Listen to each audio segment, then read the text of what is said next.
Yo, Carson, you should make another movie ranking. Nah, I'm good. I'm not in the mood. DCEU ranked. I thought it'd be the perfect time to make this video with the recent release of Flash at the time of this recording. With that in mind, let's get into the video. Number 15, Justice League. So this film, compared to the Zack Snyder version that came out a few years ago, they're on totally different levels and not in a good way. This just feels like Warner Brothers crushed Zack Snyder's hopes and dreams for this film. And it just sucks because the CGI in this film is terrible. The reshoots are really noticeable and it just pulls you out of the film. And the color format, it's so clunky. I don't really know how to explain it, but it just doesn't look good. They somehow make Steppenwolf so bland, it's upsetting. Joss Whedon replacing Zack Snyder directing this movie just doesn't work. There are so many complaints with this movie. I don't like it. Number 14, Suicide Squad. I don't really know what Warner Brothers was thinking during this time period, 2016, 2017, because this film is another example of what I was talking about. Think about anything good in this movie that the director had just being crushed by corporate Warner Brothers. I don't really know what else to say. I just farted, but I didn't get it on camera. You what? Number 13, Wonder Woman 1984. Gal Gadot is hot. No cap. She is what the people would call a certified baddie. Maybe I'm the only one who calls her that. With that out of the way, how do you have an 80s movie with no 80s music? This film was so ambitious, but it just was not executed that well. I don't like so many of the main ideas with this movie. I don't hate this film, by the way. It's just, like, when I watched this film, I was like, cool, this is like a average movie. And then over time, it's just kind of, I've kind of lost interest. Pedro Pascal as the villain, that was a cool choice, but I don't know, it was a kind of a dumb movie. The next 5 movies on this list are literally interchangeable. I've spent over 2 hours trying to figure out where I want to put it, and I can't come to a conclusion, so number 12 could be number 8. Like, they're all kind of the same for these next 5. Number 12, we got Black Adam. I just don't like this film as much as a lot of y'all. I feel like the best way to describe it is this is the movie of all time. It's very average. I didn't even like a lot of the characters, if I'm going to be honest with y'all. I did like Dr. Fate. And Pierce Brosnan being casted as Dr. Fate, I genuinely think that is one of the best comic book castings of all time. That is something I literally stand by.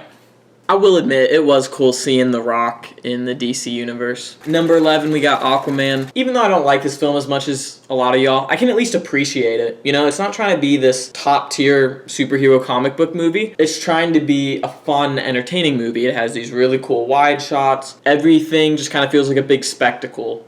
Big, fun fights. I think one of the big flaws is that there are some plot points that are not interesting at all to me. It makes the movie feel at least 30 minutes too long. This is kind of a long movie for what it is. Also, I can't really get behind Jason Momoa's Aquaman that much. I don't dislike it. It's just so weird because a lot of the archetypes I think of with Aquaman is a lot different than the DCEU Aquaman. In number 10, we got Birds of Prey, or, the really long Harley Quinn title movie. Personally, if I was to make a Harley Quinn movie, it would have been a lot different than this. I know no one asked. Ewan McGregor as the villain was fun.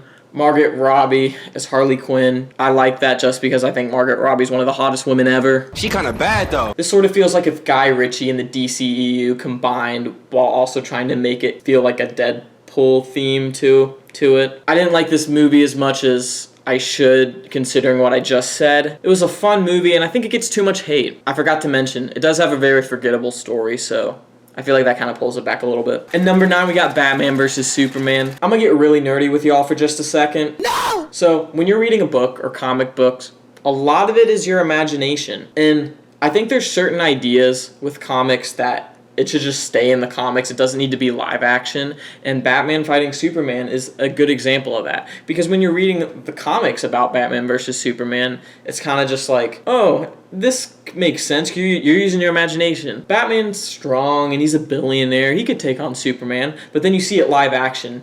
Superman's this larger than life alien. Of course, he could destroy Batman easily. And, I feel like that idea just kind of pulls you out of the movie because it just doesn't feel believable. Some of the dialogue in this film isn't that good, involving Martha. I'll just leave it at that. Some really good themes. I'll just say one of them that I really like. It's cool seeing how there's 2 different rich, powerful people, how they would react to seeing Superman. You have Bruce Wayne and Batman, how he reacts, it's differently than how Lex Luthor reacts. I don't know, it's cool. Really cool ideas that just weren't executed that well. Number 8, Shazam! Fury of the Gods. This movie didn't perform well in theaters. I think there's a lot of reasons, but one of the reasons is because the way this movie was advertised made it seem like it was going to be a serious movie. No, this was just a fun movie, and that's what it was trying to be. You know, it's just an immature superhero and his family, who are kids, also are superheroes. You go into this movie just wanting to have a good time, and it delivered. I think this movie is genuinely funny. Sure, there's flaws, but it really doesn't bother me because, as I said, it's a fun movie. Also, there are a lot of hot women in this movie. That one girl, I'm gonna show a picture of her.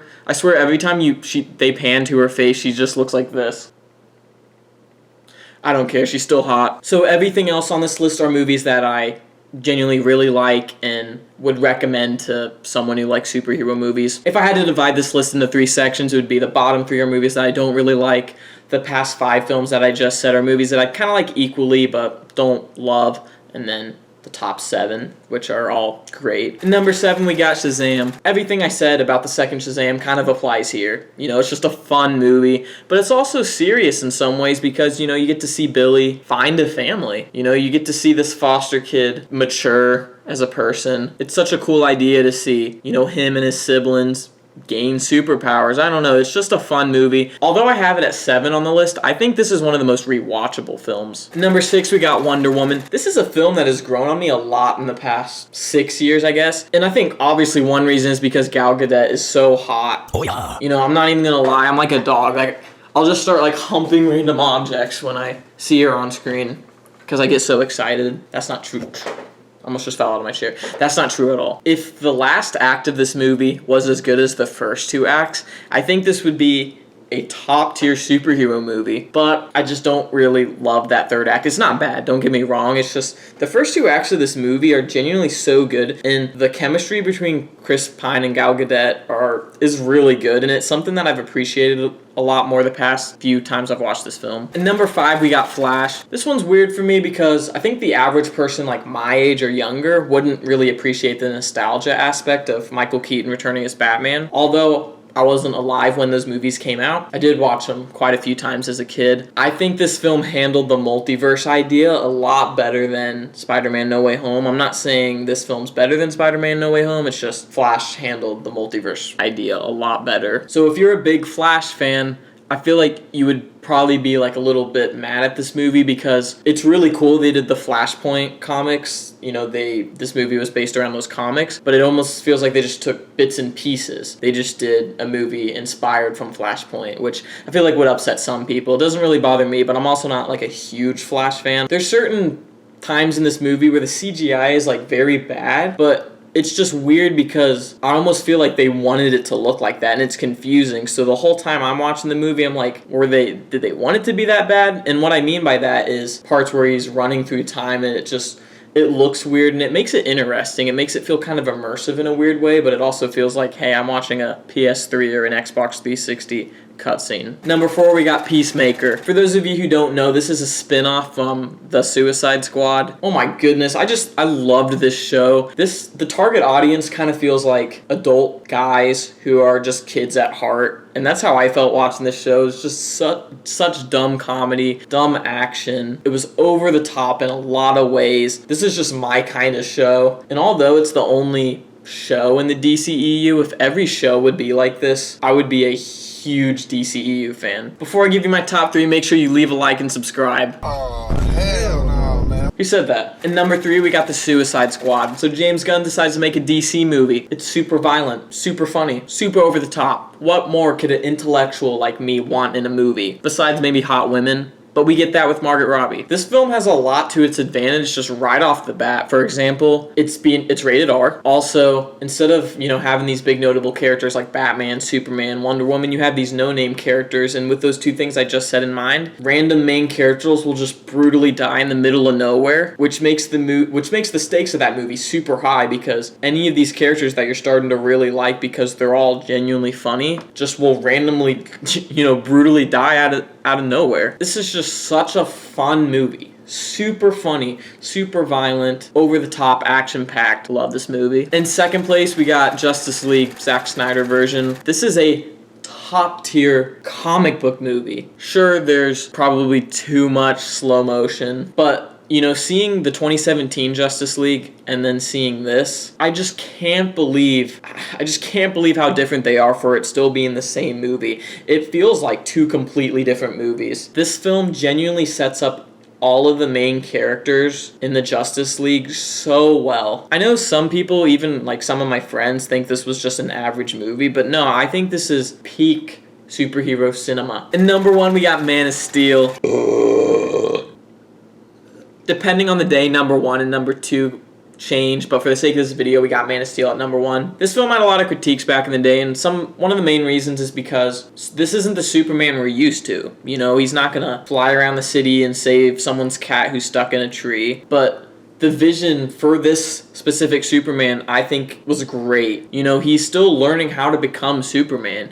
You know, you see the scenes of a bunch of humans dying, and it seems like he doesn't care. Obviously he cares, you know, he's trying to destroy the aliens. You know, this film honestly just has a soft spot in my heart. Superman was probably the first superhero that I remember really liking as a really little kid. And Man of Steel really has grown on me the past like 10 years. I think this film would be even better if it, you know, had a trilogy